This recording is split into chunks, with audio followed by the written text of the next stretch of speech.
Le mangue, ben, c'est un délice, hein? C'est un fruit quand même riche en vitamines, nutritif, qui contient beaucoup de fibres, donc qui va favoriser la digestion.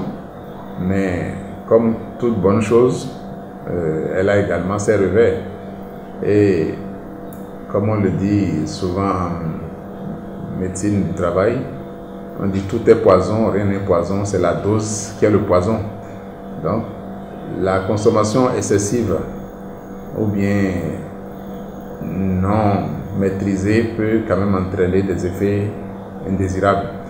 Supposons par exemple que vous êtes allergique, hein, notamment à la peau de la mangue surtout. Ceux qui ont des allergies peuvent avoir des irritations, des indigestions liées à cette consommation-là. Donc parce que eux, ils ne supportent pas la mangue. Mais en dehors des allergies, on a également la façon dont les gens peuvent faire mûrir ou bien peuvent faire développer les mangues.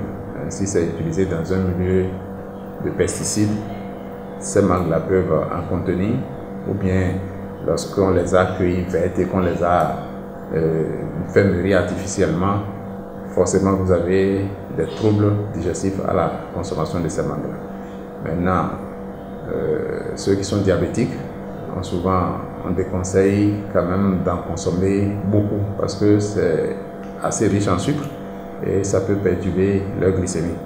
La conservation et également l'hygiène qui entoure ces mangues peuvent entraîner, disons, des infestations. On peut attraper facilement des typhoïdes, on peut facilement attraper des vers intestinaux parce que souvent les mouches se déposent dessus et forcément ils transportent beaucoup de parasites avec eux. Donc on peut, de par cette consommation, en tout cas qui n'est pas très hygiénique, avoir une typhoïde, des vers intestinaux. Maintenant, comment il faut faire pour prévenir tout ça? C'est que d'abord, laver les mains correctement avant de consommer ces mangues-là.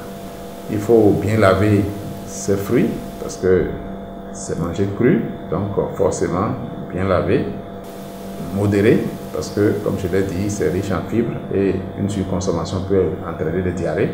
Si on attrape en tout cas une indigestion ou bien une diarrhée ou bien des vers intestinaux, en cette période-là, il faut avoir le réflexe de se déparasiter régulièrement, surtout pour les enfants.